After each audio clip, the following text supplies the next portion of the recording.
In this video, let's talk about how to use the Wells Fargo Youth Savings Account.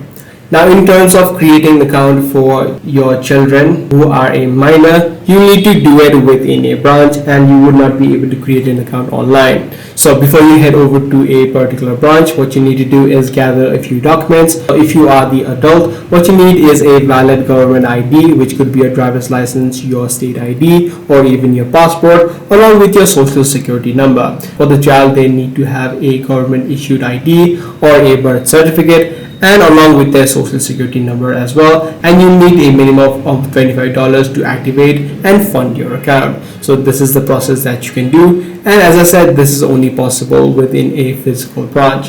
Once it is set up and once the account has been created, they will have a separate login, as well as you can have the parental oversight as well. So that's the way on how you do it. If this video was helpful to you, be sure to subscribe. I'm going to see you in the next one.